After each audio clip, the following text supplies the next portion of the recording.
Good afternoon, friends. We are ready with yet another inspirational and heartening session of the day. I am Professor Arpit Trivedi, your event host and moderator. Let me take you through the process of how we will conduct the webinar today. Our guest will address the batch for 1 hour 15 minutes. First 60 minutes will be knowledge sharing and last 15 minutes will be question and answers. Students are encouraged to put their relevant to the topic questions in the chat box. I take a lot of pride in welcoming Mr. Kosal Ram for the session. Sir is one of the highly distinguished and respectable HR professional. He is well known and respected in the industry circles for his readiness in mentoring students and professionals. Sir has a rich experience of 26 years in the field of HR and has handled various leadership positions in the past. Currently, Sir is working under the capacity of General Manager HR at Manipal Hospitals. Manipal Hospitals is India's foremost multi-specialty healthcare providers catering to both Indian and foreign patients. Now, I would request Sir to enlighten young minds with his words of wisdom. Over to you, sir. So, good afternoon, all of you. It's a pleasure for me to join this webinar with all of you. I mean, I go back to my college days when there were a lot of people professionals coming and addressing us, so that we used to look forward to people to share their experiences so that, we can learn from them. Of course, when you look at it, I mean, at college, there is a lot of theoretical inputs that you would get. And at the same time, when you take up your job practically, there would be far more challenges that only experience can teach you. So one good thing that your college is organizing, connect with professionals, of course. I mean, it extends beyond many people like me. There are a world of professionals who would certainly be connecting with students like you and sharing their knowledge and experience for the benefit of the entire fraternity. So with that note, I welcome all of you for this session. And I look forward to all of you to kind of interact, possibly post my session. And so I will be glad to answer your questions as well. So yeah, to start off, when you look at it, I mean, when I first thought, I thought it was a complete HR audience, but I got to know, of course, from Professor Neeraj and also from Mr. Trivedi that, it is a mixed audience of people who are yet to take their specialization. Absolutely. So thanks. So that's why I preferred to take all of you through the overall HR experience in a particular organization rather than sticking on to a specialized topic like diversity, inclusion, or for that matter, workplace discrimination and stuff like that. So if it was a full and full HR group, I would have focused much more on a specialized topic that I can talk to all of you about. But since the group is encompassing professionals who would want to branch off with marketing, to finance, or for that matter, information security, whatever. So I thought I chose to take all of you through the overall comprehensive aspects of HR that is normally measured and rolled out in organizations. So when you look at it, HR is a very, of course, not just because I'm an HR professional, HR is a very, very key function. Normally, when you look at it, generally, HR is looked upon as a support function. It was, at least in the past, where they drive discipline, where they ensure that the manpower is in place. But over a period of time, I'm sure all of you would have heard of this word called business partnership, where we also have become an integral part of business. Though, of course, every organization used to have a HR professional earlier as a head, as a manager, whatever. But it was more to do with understanding people's grievances, addressing them, processing payroll, talent acquisition, right? And that used to be, and of course, discipline, union relations, and all those stuff.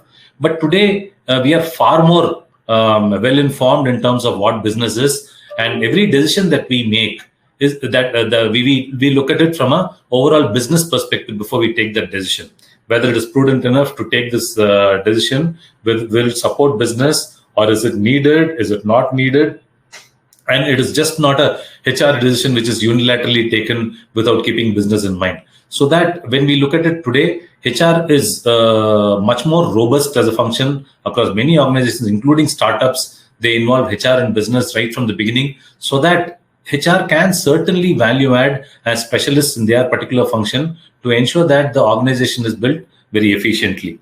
So that is why I chose to take all of you through all the aspects of human resources, which is practiced in today's world, to ensure that we build a very engaging and a very effective and a very productive workforce. So when we look at it, the overall HR function, like any other function, is in today's world measured for its performance.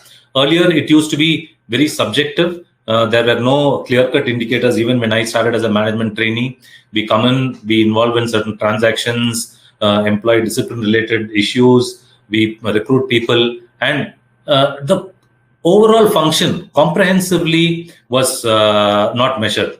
So what I have done in the past 10 years is to build a system very robustly to ensure that HR as a function is measured in terms of its efficiency. So, and that is when, with my experience on whatever is very important and critical from an organization's perspective, not purely from a perspective of what HR wants to implement, but what makes sense for business, what are business leaders as internal customers of HR looking forward to from HR, and how do we satisfy their needs towards ensuring the overall towards ensuring meeting the overall goals of the organization. So while focusing on that, I have built certain metrics, so at which I will be explaining or taking you through that.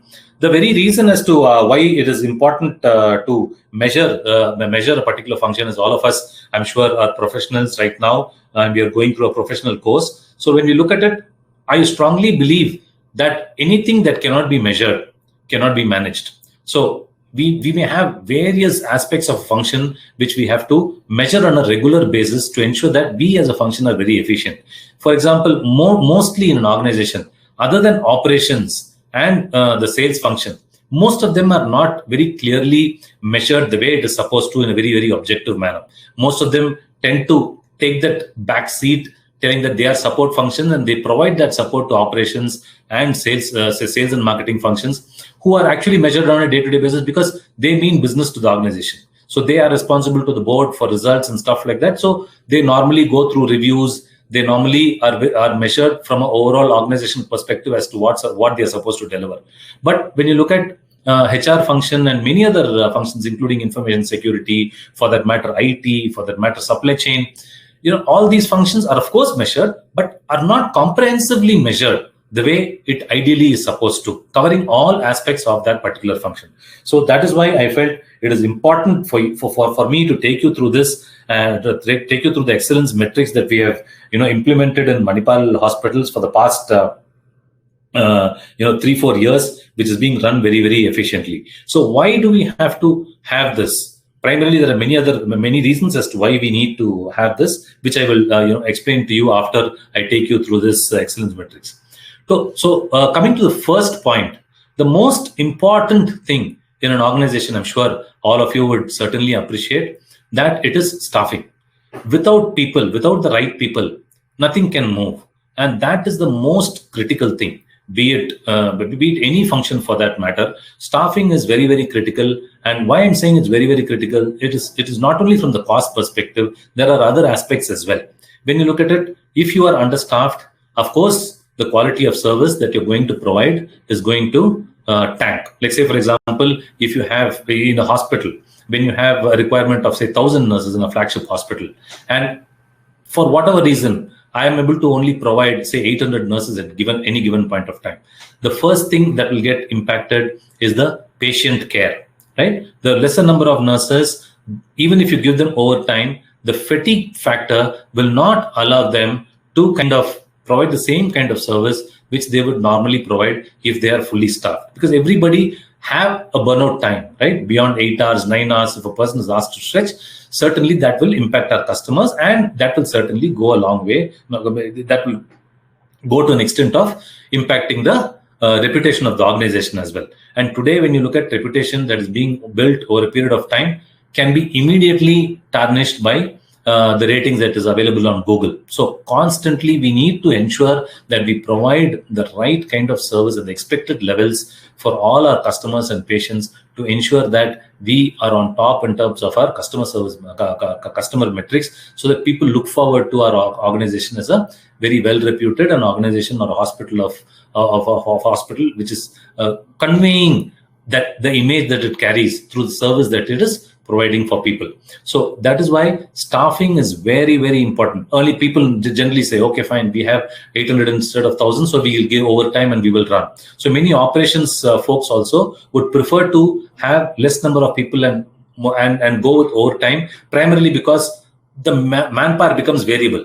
Instead of 1,000, if they have 800, so when the occupancy goes down, they will tend to feel that, okay, we will manage with 800. Whenever there is an occupancy that is going up, then they will do it with overtime. But that kind of fluctuation can lead to a lot of disruption in service. So what we as HR fraternity in the organization ensure that is we always need to provide the right number of manpower. So it is completely the number of, because obviously if a person is not good, we are not going to select. So we will not be looking at the quality of manpower, which already automatically is taken care through the recruitment process and the filtering process and the selection process that we have. So we should ensure that 100% of the people are always there. So when you look at this rating scale, there is the assessment criteria, which is staffing. Then there is a 1 to 5 point scale.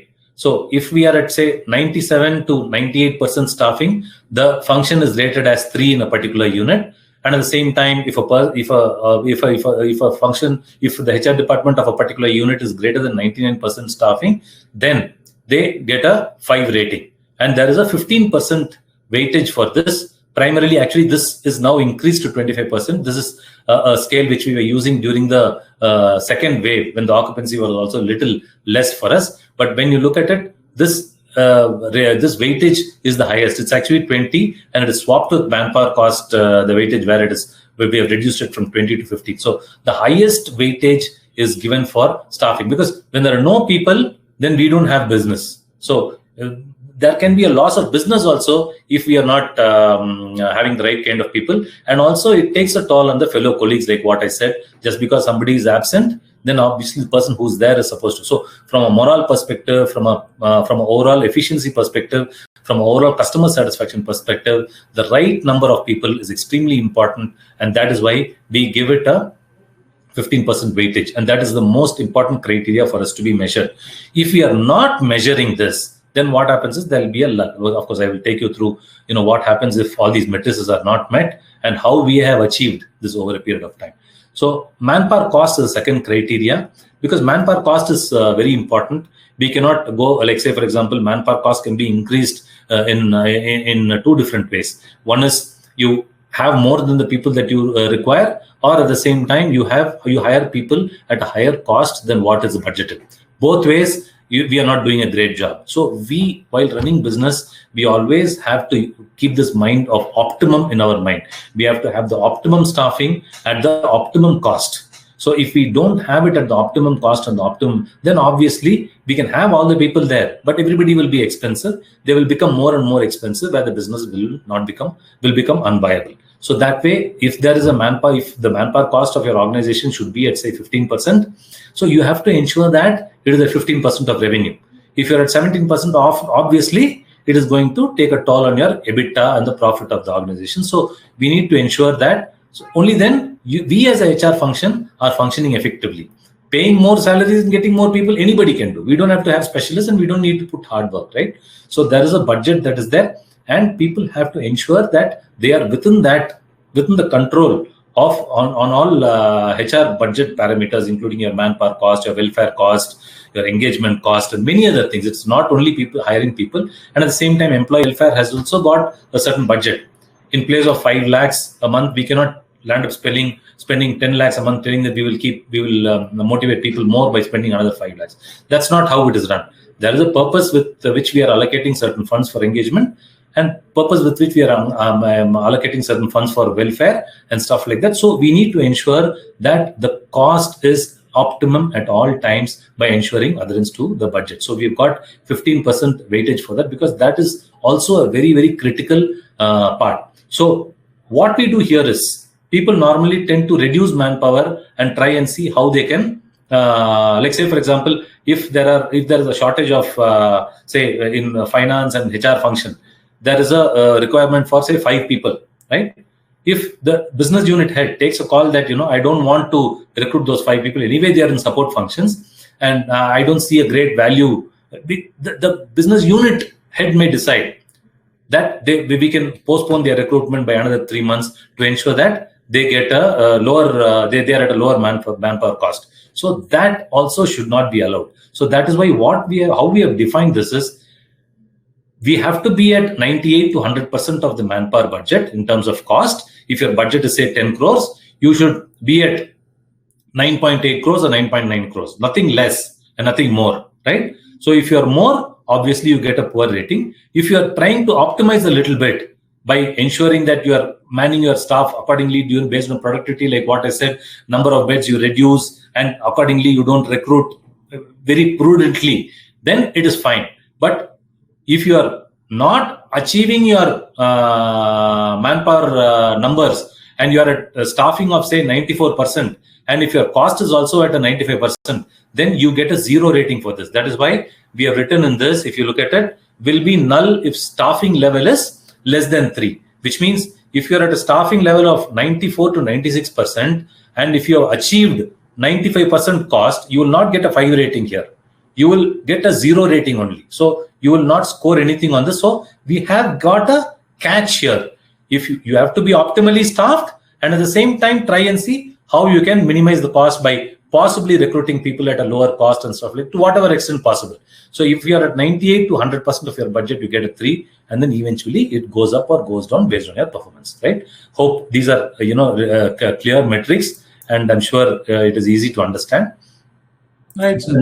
Then the next metric is productivity. How do we measure productivity in a hospital? Is primarily, of course, manpower cost is linked to the revenue, and productivity is linked to the number of patients that are getting admitted to the hospital, because that is the major criteria for determining productivity. Like say, for example, our flagship hospital has got say 500 beds, right? Operational beds. And if our occupancy is at 250 patients for the past 2-3 months, so then it is not prudent for us to replace the manpower who are leaving. Like say, for example, your nurse requirement, if the nurse's requirement is falling down from say 1,000 to 800, because your occupancy is also reduced, and you get say for example 30 to 40 nurses leaving in a month. So you obviously don't replace them until and unless you are going to reach that desired productivity level of say 300 or 400 beds, right? So that does not mean that we are going to let people go, but fortunately or unfortunately, our nursing population is a highly dynamic population, right? There are many people who leave to their native, because these are all young people, right? Many people get married and go to their native place. Many people look for abroad opportunities and go. There are hardly any people who leave within the organization, within the same city, to some other organizations, because once they come, almost everybody pays on par with the market. So at least the leading brands. So they may not leave a Manipal and go and join a Fortis, or they may not go, but they may go and join government jobs. There are certain things which are beyond our control. So in attrition also, there's something called controllable and uncontrollable attrition. There are certain people who may leave, whom we may not be able to control. So that kind of attrition happens primarily with the nursing population. So we don't replace them by if we don't have enough patients to serve. So the patients also are very dynamic. It also depends month on month, season to season. During the pandemic, there was a complete drop. Then post the second wave, there was a sudden spurt. So there are several factors that influence occupancy, and we have to ensure that we are very, very dynamic in terms of staffing our manpower, so that if our manpower to bed ratio is, say, for example, 4 people for 1 bed, I'm telling all inclusive. We have got, say, 2,000 people in our flagship hospital. For an occupancy of 500, 2,000 people. So it is 1:4. 1 bed, we have got 4 people, which means including your support staff, transportation, patient care, nurses, all of them put together. So if it reduces to from 500 to 400, your manpower also, like I said, if you reduce your nursing manpower staffing by 100, obviously the ratio also will reduce to 3.9 or 3.8. So accordingly, you have to ensure that the budgeted ratio is always sustained. So budget and manpower ratio is based on occupancy, and if it is a 3.8, you need to ensure that it is maintained at 3.8, which means if your occupancy is going down, you have to reduce. If your occupancy, so that when you increase your manpower, when your occupancy increases, then the entire manpower to bed ratio gets completely balanced. Or else if you keep the same number of staff when you don't have occupancy, then obviously when the occupancy peaks up and stuff like that, you may recruit more and you may land up in a situation where your manpower to bed ratio is higher than. So here also, when you look at it, this will be considered nil in case of a serious non-compliance, which means if your manpower to bed ratio is, say, for example, instead of 1.1:4, if you're at a 1:2, 1:3, which is also not right, that means that you're again having lesser number of people. So this productivity also is this productivity also is linked to your manpower, your recruitment, also the number of beds. So if you are also lesser, then you get a lower rating. So that is how the productivity is measured. When you look at it, statutory compliances, so I got mixed up with these both. So when you look at it, then next criteria will be your process compliances. In HR, there I'm sure, many of you may be aware that we have got several labor laws to be complied with, including your Minimum Wages Act, your Industrial Disputes Act, and we have got Payment of Wages Act. There are many legislations, Provident Fund Act, TSI Act. There are many legislations that are there which have to be complied with, and we also have monitoring mechanisms like labor officers, assistant labor commissioners, who are monitoring our compliance and who can come and conduct audits and ensure that to find out whether we are compliant or not. So unless and until unit is 100% compliant, we will not be able to rate them a 3. So that is and why we have kept this a very fine compliant, a very fine difference between 98, 99, and 100 is because labor law, we as an organization are a very law-abiding organization. So that nothing less than 100 is acceptable. So that is why we have kept this a very fine thing, 97, 99, and 100. Why 97 and 99 is also permissible? Because there can be some errors that have been done by a few people which can be rectified and things like that. So overall, there should be 100% compliance, and we've got an internal audit mechanism. We have outsourced this to a partner who does this audits diligently in a very unbiased manner across all units, and they give the score telling that they're 100% compliant. Only then we give them a 3. So everything is completely data driven. There is nothing called subjective.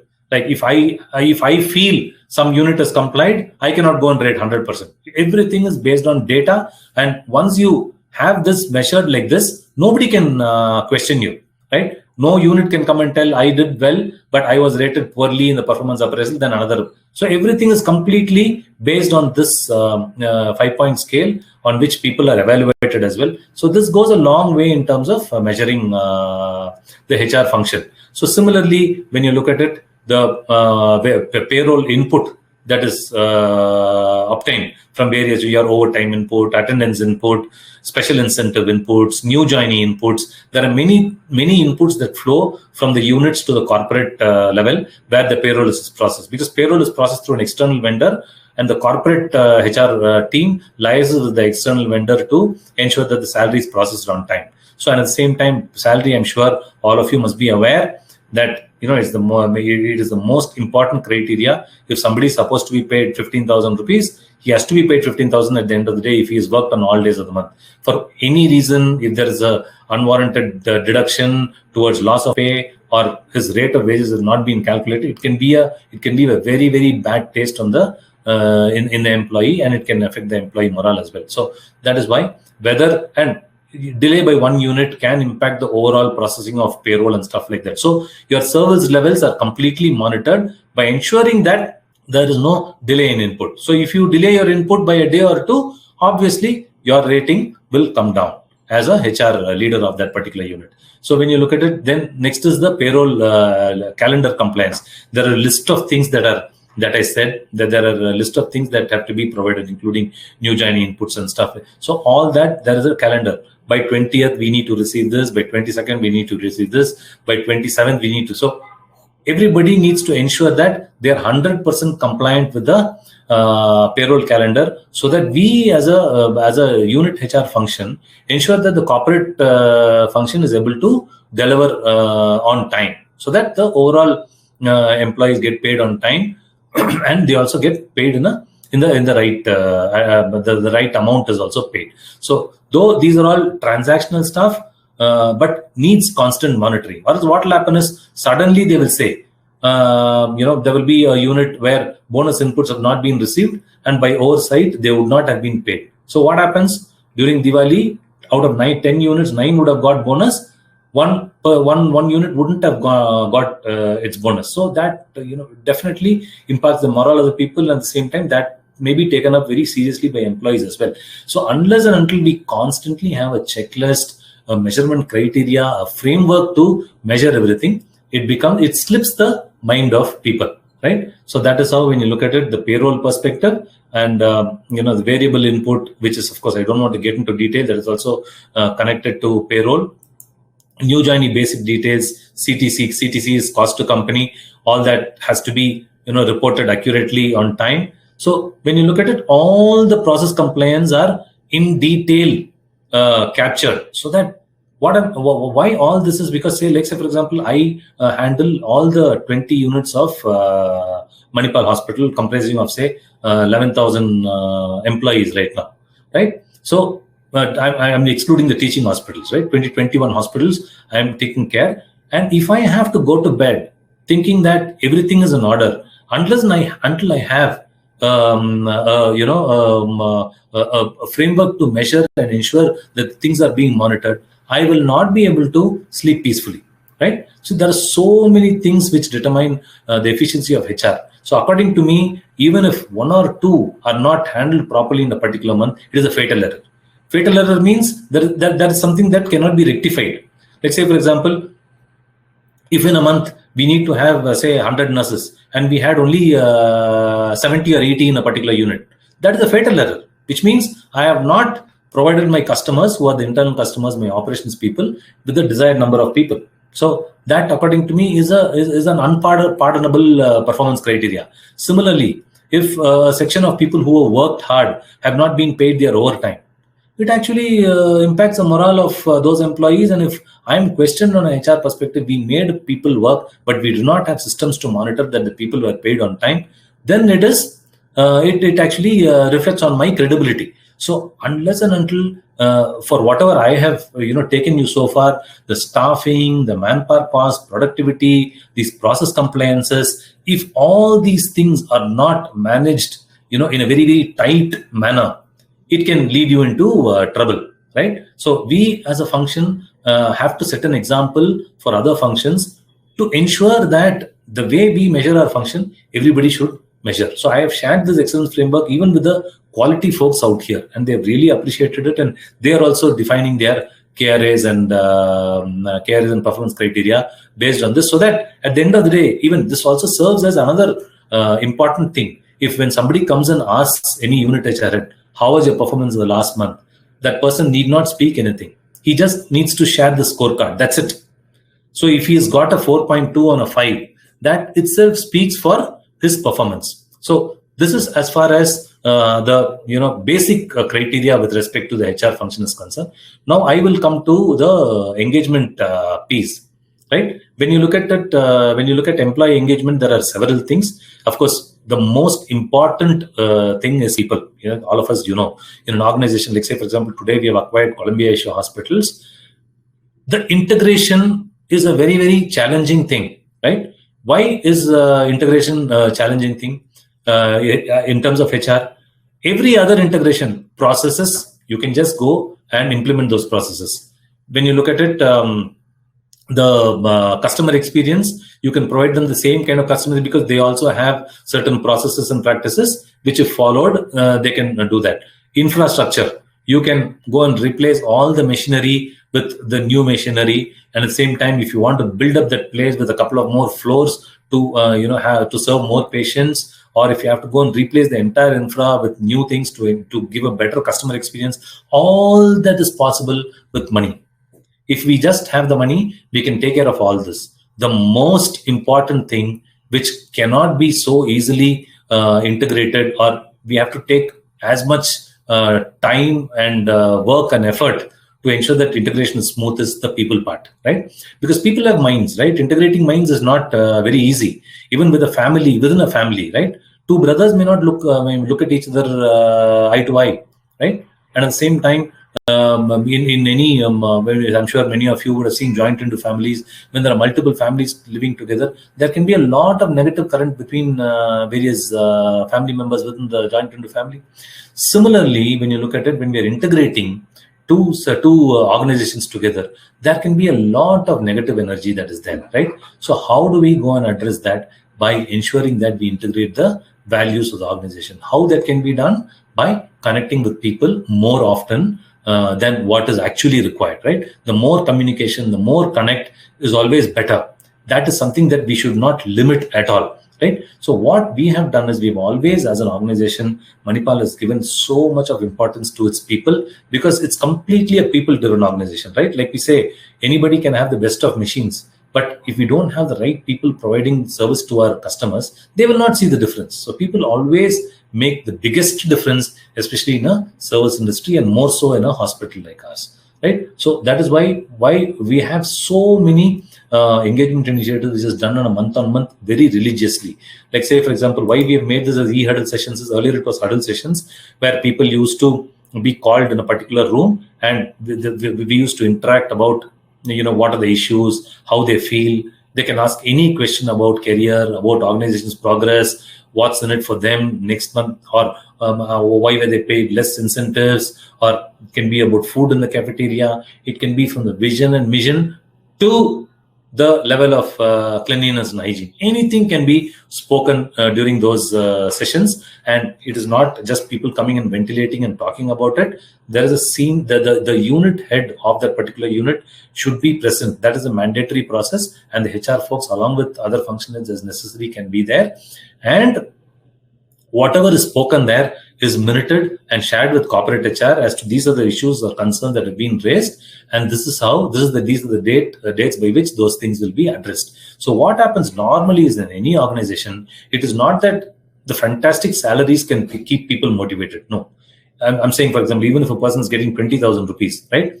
And if he's paid, if you engage him by paying another 20,000 rupees, 40,000 rupees, and the very first day he's coming in and his supervisor is not engaging with him properly, and when he goes to the cafeteria, he's not getting the proper service, and cleanliness and hygiene of the cafeteria is not good, and at the same time, when he goes to work, he doesn't understand as to where to start and where to end.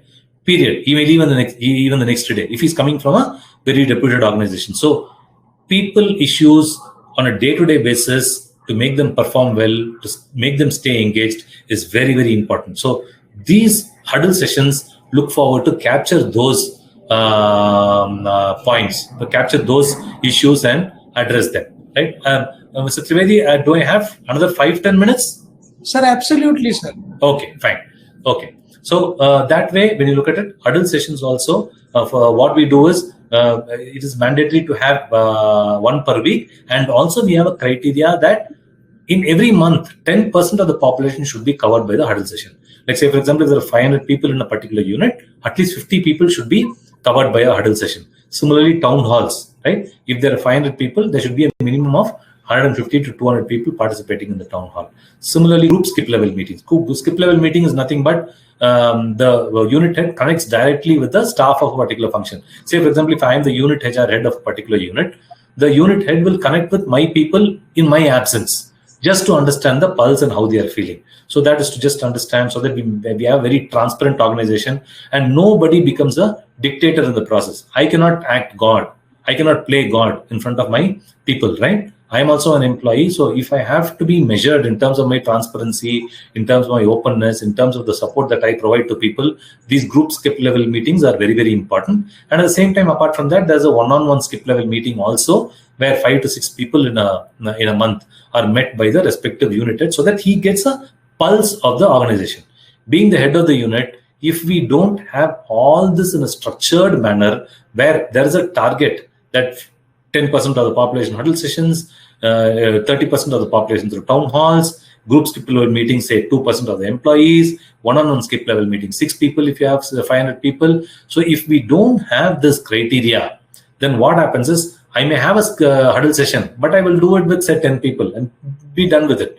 Why we are saying 10%? Primarily because at the end of the year, 100 people, 100% of the population should be covered, right? So when we cover 8 to 10% of the population every month, then by end of the month, all the people would have gone through. At the same time, we also restrict, because we have the names of people who are attending the huddle session along with the issues that are reported. So we also track and ensure that every employee who attends the next huddle session is a unique employee. It is not that I attend this month, next month also I attend, just because I don't have work, I get nominated for the session. It is not like that.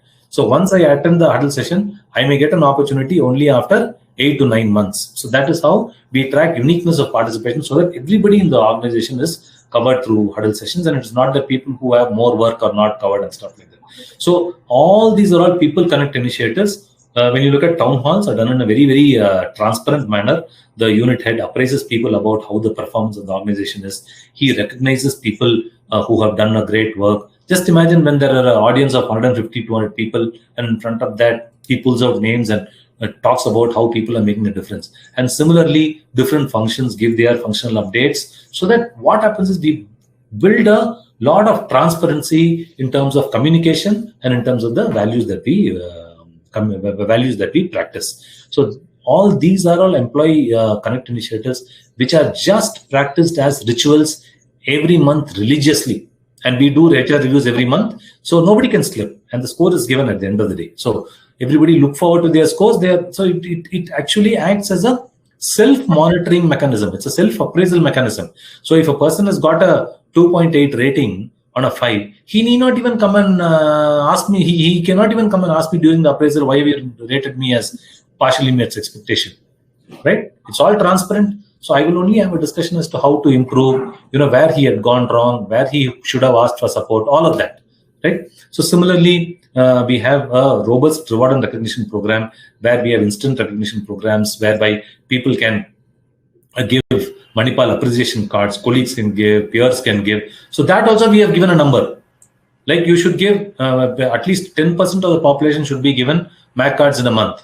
See, if you don't have those targets, people will tend to dilute the initiative. I always say, see, we are in a hospital industry, we are serving so many patients. Your Google rating is say 4.2 or 4.3. There is no reason why we should not appreciate people, right? Many times people, we make them work, we extract work, and we fail to recognize them. So unless and until we have a target of 10%, like the way we have sales targets, things won't happen. Obviously, because the HR head would have gone to the unit head, he would have been busy, and unless and until he's going to go and tell boss, my performance is measured on this. If you are not coming and giving it, I will do it along with somebody else. So recognition needs no permission by anybody else. We go on patient feedback, we go on interdepartmental feedback and stuff like that to give appreciation cards. And also there are pride awards and very, very prestigious awards like CEO Congratulates Awards, which are rolled out on a month-on-month basis religiously. So if we are not covering all this, then there will be sporadic incidents of we forgot to do it last month, we will do it next month. Once there is inconsistency in practicing any of the HR initiatives, it will lose its value. Like, HR head is on leave, so we don't conduct a huddle session. Unit head is on leave, so we don't conduct a town hall session. No, irrespective of whoever is there or not, these things will be practiced religiously. And so that experience of an employee does not differ based on who is there or not. So that is how we have built this framework. Similarly, when you come down further, the bi-monthly hostel survey, we have hostels where our nurses fraternity are.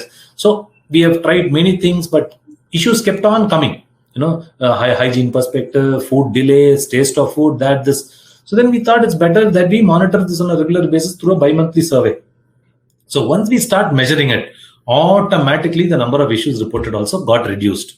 So this made me even more strongly believe that if you keep on measuring certain things, things will fall in place and things will happen on a very, very autopilot mode. Because we are in a journey, right? We know what is our destination. We know that the waters are there for us to sail. We have got a very robust ship, which is the HR function, and you keep sailing. in a very, very robust fashion, in a very systematic fashion, by doing these rituals. So then automatically things fall in place. Similarly, a newsletter, new newsletter. Every month, religiously, every unit will release its newsletter. It is not that Hebal unit releases it on in February and Whitefield has not released it for the past 6 months. I'm just saying, I'm just telling the unit names. And the unit on HIL Airport Road does it every month. It cannot be like that. All these initiatives are primarily done across all the units in a very, very similar fashion without compromising on the intervals, only for one big purpose, is to give a consistent and a unique Manipal experience to every employee in the organization, irrespective of whichever unit he is. So all this parallelly happens across all units at the same time, right? We all know McDonald's, right? McDonald's is famous for its consistency in service. McDonald's unit in Istanbul or the McDonald's unit in Melbourne will provide the same kind of service, right? Standardization, sir. Sorry? Standardization. Yeah, standardization of service. So similarly, when you look at it, so only then we give a unique customer experience. Similarly, we are all destined, we are all very, very committed towards providing that same employee experience, so that you go at any given point of time, even if our CEO walks around to any unit and tell, are the huddle sessions happening? Are people motivated? The answer should be yes, yes, yes for everything. That's it. So even then, engagement may differ from different units, because one unit would have done an engagement session in a huddle session in a very nice manner. One wouldn't have done it. So that level of consistency also is measured through the engagement surveys which we roll out annually. But okay, I don't want to get into too much about that because of paucity of time. Similarly, when you come down, your training initiatives also are done in a very, very measured fashion, where we not only measure the number of people who are attending the training program, but also the effectiveness as well. Effectiveness is done not by HR, not by the employee by ticking certain forms in front of the trainer, which normally people say good, good, good. We don't want that. We ask the HODs to assist them on the job as to what impact the training is making on the people, and then share their inputs on that. So based on that, if they are at a 80 to 100% effectiveness, then they get a 3. So that way, when you look at it overall, and then this is, of course, may not be of much interest to you, it's more internal. To ensure, normally what happens is the reports also.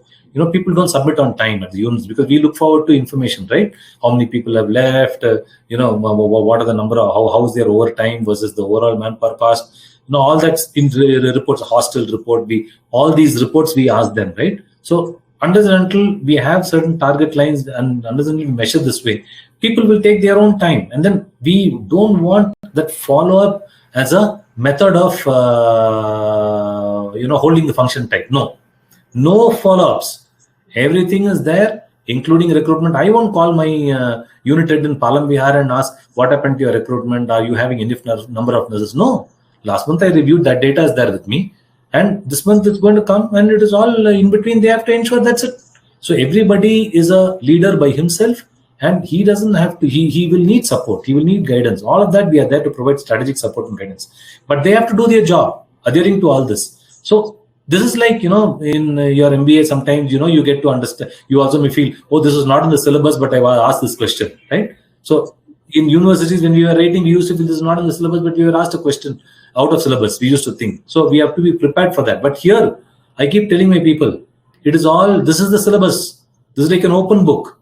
If you just follow this religiously, you can never fail, right? So that gives them more confidence that I am also not a very biased person. And this gives the overall organization confidence that the HR function is managed very, very efficiently, right? It is, see, what are we doing by all this? There is one is, you're giving a unique people experience. That is number one. You're developing an engaging culture because your engagement initiatives covers all the people, including your newsletters that are really getting released monthly, your town halls are happening, all of that. And cost effectiveness. We are managing manpower costs. We are monitoring manpower costs, manpower productivity based on the number of bed occupancy and stuff like that. Nobody can come and tell, sorry, last month I was not on top of it. No, I mean, they can be, but their rating will get impacted. So people have to be on their toes to ensure that these are deliverables, which will ensure us in driving efficiencies. And by doing all this, what we are doing is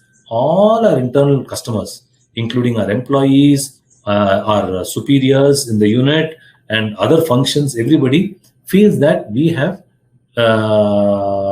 ensured 100% internal customer satisfaction. So efficiencies, cost, engaging atmosphere, your internal customer satisfaction, everything is addressed with this framework. We have not just covered compensation and benefits. That's all. That is completely to do with every employee. So that is something that we will not cover by this. Overall, when we look at it, this framework goes a long way in terms of keeping the function intact. And as I rightly said, when I go on weekends on a trip, I don't have to even worry because I put a framework and people will only look forward to my guidance, not transactions. This is the HR health indicators, which is presented to the senior management by all the units at any given point of time. See very clearly in one slide. I normally believe that it's like this elevator speech. You have only 2 minutes, and how can you make your impact felt with your CEO, right? If you just have 2 minutes in the elevator, how can you make? So that is how we need to value the time of senior management whenever we are presenting. So all the units, when their reviews are happening along with their business leaders, they just present this one slide. That's all. It speaks about everything that impacts the health of HR in the organization. It talks about your staffing level. It talks about your hostel satisfaction scores, your exit interview scores, and it also talks about what people are telling. In this actions based on hostel survey, feedback, exit interview, we actually ask them to put top two good things and and bottom 2 bad things also, meaning which wherever there's negative feedback and positive feedback. And similarly, how's your engagement training, how many people are attending and all those stuff. And similarly, when we look at the manpower cost, productivity, how many people we have on board, what is the manpower, look at this manpower to bed ratio. Budget is 4 and we are at a 3.9. So similarly, looking at this slide, anyone can understand what are the things under control, what are the things that are not under control, right?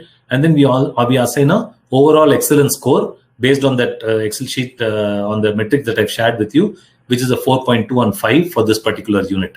So when we do this, then we really build HR excellence. And that is how, when we look at it today, HR is a highly respected function in Manipal health enterprises, primarily because all other functions also doing well. There's no doubt about it. But compared to any other hospital in the industry, you can just check. If you have any contacts, you can just check with them. If all this is happening, I can thumb the desk and say that nowhere near, right? Because hospital industry from a HR perspective has only evolved in the past 4-5 years in terms of engagement and many other factors which I spoke about on productivity and all those stuff. Before that, it was just recruiting people, paying salaries, looking at the costs, and that's it. So recognition, counseling, many things that we do, newsletters, all these things were never thought of in this healthcare industry, which we have implemented for the past 3 years. And with taking over Columbia Asia hospitals, 10 hospitals right now, then it has become so easy for us to transition and implement the best practices there as well. So if we had not had this robust mechanism in place, we would have had several issues with regarding to the integration. So with that said, I would like to conclude this session telling that, of course, I will be open to question answers. Yes, sir. Any employees wanting to take HR as a specialization, please go ahead and implement such practices in your organizations. And at the same time, people who are non-HR, please ensure that your HR counterparts in your organizations implement some things like this, so that things are under control from HR perspective in that organization. Yeah, Sir, a lot of questions have come. I have selected few questions because this, of course, we have time constraint. We will give 15 minutes, the coming 15 minutes for Q&A. Sure. In this course, I will ask you not more than 5 questions. So no problem. So sure, certainly. Sir, my first question to you is, this question is from one of my student, Diksha. Okay. She has asked, sir, what, in your opinion, is the right method for employees to follow, either working from home or being at the office, irrespective of lockdown? Okay. So, first of all, when we look at it, it's a good question on this pandemic, because many people keep asking us also in support functions in finance, HR, can we work from home? What we religiously practice here in Manipal, and then I'll talk about others in the industry. Right, sir. In Manipal, when we look at it, all our brothers and sisters are working at the hospital, right? So at that point of time, if we have to, connect with them, and if we have to also showcase that we are always there to support, it is it is imperative for us also to work from office. Or else, what normally happens is we are the ones who are facing patients. Of course, they are given protective gear, all of that, but still, they don't have an option to work from home, right? There's no option. A nurse cannot work from home. A paramedical staff cannot work from home. But support functions where we don't, get in touch with patients are asking to work from home or allowed to work from. This will not gel well with the majority of the population. So we need to in order to set a right example that we are here to support, irrespective of who can work from home. We want to work from office and support you. So that is the message that we have communicated by ensuring that we have been all through working from office only, but for the initial 1 or 1.5 months, primarily at that point of time, why we also work from home is meaning I'm talking about the corporate office and some support functions, primarily because we want to save as many as people from being impacted by the pandemic. Because at that point of time, we didn't know how it is going to impact, how impactful it is going to be, how dreadful it's going to be. Our vaccination is going to be available, not. We never had. So we wanted to save as many as people so that, and at the same time, even nurses also, we made them staggered. Three days you work, 3 days you be at home. So many things we did. But if you ask me, if majority of your population is working from office, support staff or anybody should also follow the same practice of working from office. But in any other industry, be it IT or a BPO, as much as possible, it is better to allow people to work from home until this pandemic is over, and also have certain proper criteria to evaluate performance and monitor performance. That is where many organizations are lacking. See, why people are not very happy about allowing people from working from home, the operations people, is primarily because HR and operations have not worked together, or possibly did not have the time also. It just struck us suddenly, right? To ensure that performance is monitored and delivered the way it is supposed to be delivered while they are at work also. And most of the IT companies when you look at it, their population is also very huge, right? So that is the only thing which has to be ensured. But wherever it's possible, it's better to work from home until this pandemic is over. Absolutely, sir. Very well understood this point. And I also endorse to this, because safety is the key if you want to survive. Yes, absolutely. The next question to you is technology taking out the human element or the core value of HR? See, technology can never be a deterrent. Okay. So it is all how do we use it? Like, say, for example, in many IT organizations, initially they used to have one person is to 250 people. In those days, 2003, 2004, when I was also handling a BPO, we used to have one person for every 250 people as a person to connect and sort out and, all those query issues. We used to call him business partner, though truly they did not do a business partner's role, right? Okay. But by leveraging on technology, right, you can ensure that you set up a help desk, have some, chatbots which can answer to your questions live, rather than people depending on people. See, I may have a question, but I may not have a person there. If I have a chatbot, I can go and ping and ask the questions for my issues immediately resolved, right? But that doesn't mean that HR value is you can use your time for more, for more value-added work. Like go and coach them on career, find out if there is any personal problem that he has and counsel them if you have the skills, which cannot be technologically resolved. Look at those human aspects where we need they need your intervention, and not function like a machine where we go and sort out issues which a machine can sort out. So technology is important. it is certainly important to take the function to the next level, because HR analytics, etc., is possible only if everything is based on analytics today, data science today. Okay, so if you don't know, what is preventing you from recruiting the right people based on data, you will be continuing to make the same mistakes all over again. So technology is very important. Please don't underestimate technology's usefulness with respect to HR. Sir, the next question is, sir, what is your views to make healthcare affordable in a country like India? See, healthcare, in my opinion, is going to become more and more expensive, right? On another hand, you will also have some organizations who will have affordable healthcare also. Like say, for example, when you look at the Sai Baba's hospital in Puttaparthi, right? Sai Baba Trust Hospital. They do cardiovascular surgeries for many poor people at free of cost and stuff like that. But when you look at the waiting period is very, very high. A person, if he has to go and do open heart surgery in that hospital, he has to book, say, maybe 1 year in advance or 1.5 years in advance, and based on priority. Some very critical cases can be given priority. All of that is there, but still there is a wait time.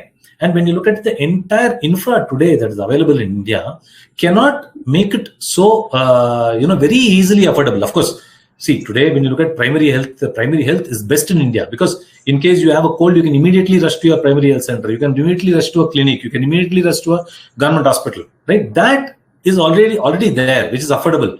But at the same time, if we need the best of healthcare, world-class healthcare to become affordable, that is going to take a very, very long time, because we have to build as much infra. The government also has to take a lot of steps. But in the meanwhile, for anybody, it is actually now prudent to go and enroll themselves into a very good Mediclaim policy rather than going and buying a new LED color TV. Right? First thing, now today, we have got Mediclaim policies available everywhere and everywhere, right? Absolutely. They are all reasonably affordable.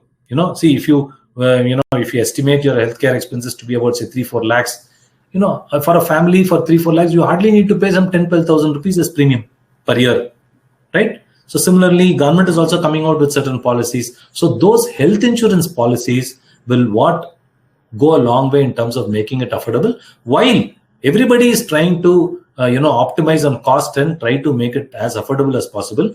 But there are certain key procedures, etc., which involve technology, specialists kind of. So obviously, those will be expensive. It is like, Shah Rukh Khan acting in a movie, and for example, any other person who's just become so every skilled doctor has his own skill set that he will bring into the table. He can save as many lives. So everything is, and then if you look at the medical equipment today, is not cheap. All are so expensive machines. So if we need to have state-of-the-art technology, state-of-the-art machines, state-of-the-art facilities, state-of-the-art doctors, certainly you can make it more affordable by enrolling into Mediclaim. So that is where the government has to play a big role in terms of providing Mediclaim benefits to its larger population. Absolutely, sir. Very, very beautifully constructed answer. Yeah. Sir, my last question to you will be, sir, a student from Rajasthan has asked, okay, so can you tell us 3 major mistakes a fresher makes while he or she plans to leave the first job? Okay, so the first thing is people tend to get carried away by what their peers have got. Like say, for example, somebody is joining here, there is no work from home. He sees somebody in Deloitte, he's working from home, and he has all this time to go and party in the evenings. So immediately he gets carried away and looks forward to a job like that of a Deloitte, right? So that is the first mistake. Never compare yourself with anybody else, and only compare yourself with the amount of learning. Because if we are not able to spend as much time at work and at the same time balance it out at that age as a fresher, we can never balance our life, especially when we are married and in senior positions. Never you'll be able to. Because at that stage, you don't have family responsibility. You are a fresher. Your responsibilities and accountabilities are not in office as much as the head of HR. So that way, to ensure that You stick to an organization because you've joined an organization looking at the benefits in that organization and looking at the learning experience, right? Or else you wouldn't have taken up that job in the campus. You've found something. So suddenly within a year, you cannot think that something is better, something else is better. So first is never get carried away by, because today you buy a car, tomorrow you will find another car, obviously at a cheaper cost, which is more having more features. Is it while you're doing so? If you have the money, you can do it. But at the end of the day, if you don't, if you're not using your existing car to its fullest, you are doing something detrimental to your own economic situation or economic position, right? So that is what is first thing. And number two is patience, right? People have to have patience. People say, for example, somebody who has joined as executive, he has become assistant manager. If I don't become assistant manager, I immediately compare, right? So I want to become the CHRO in the next 3 years, 4 years. No, give it patience. People don't have patience today. I've seen among many freshers who are hired, they don't have the patience. One is comparing and trying to move on. Because of that, they get lured by the benefits and other stuff. Number two is patience is also lacking. So these are two main criteria. Number three is being open to take up any responsibility in any location. I don't want to move away from Bangalore. Mobility. And I don't want to take up the talent acquisition. I want to be in digital marketing. Don't get into those. People should not get into those options within 1 year of joining. There is still time. So give it as much patience to learn, stay. Don't be thinking that location is bad. Every location is good. I have worked in godforsaken places and I have had the best of experience in those places. In small villages and towns, people connect with you better than Bangalore. Nobody's bothered. Delhi's nobody's bothered. Bombay, nobody's bothered about each other, right? But when you work in smaller places, you have more connect. People invite you to their home. We connect with the families. We have lunch together. We go outings together. So there are many advantages and disadvantages with respect to every place. So people should not make short-term comparisons. Have patience, and at the same time, be free to take up any responsibility in any location. So these three things are very important. And these are the mistakes that people are making also. Right now, I mean, I would correlate with this, and I would say that your answer is so apt that it is being done on almost all the levels now. Yeah, exactly. Absolutely. I fully agree with you. So that is a challenge that we are facing anyway. Yeah. Sir, with this, I would like to conclude the session. Sure. At IIEBM, member of staff and students, on behalf of all of us, I thank you for your time and your words of wisdom. I'm sure your information and your passion for HR excellence was visible, and we could feel that what beautiful work and wonders you have done through the matrix that we could see today on one-on-one basis. So we thank you for your time and your support, and I'm sure my students have learned a lot from you going ahead from here. Thank you so much. Have a wonderful day ahead, sir. Thank you, Mr. Trivedi. Thanks to all of you for your patience and giving me the opportunity. We will soon connect again sometime. Till then, wish you all good luck. Stay healthy, stay safe. Thank you, sir. Thank you, sir. Thank you.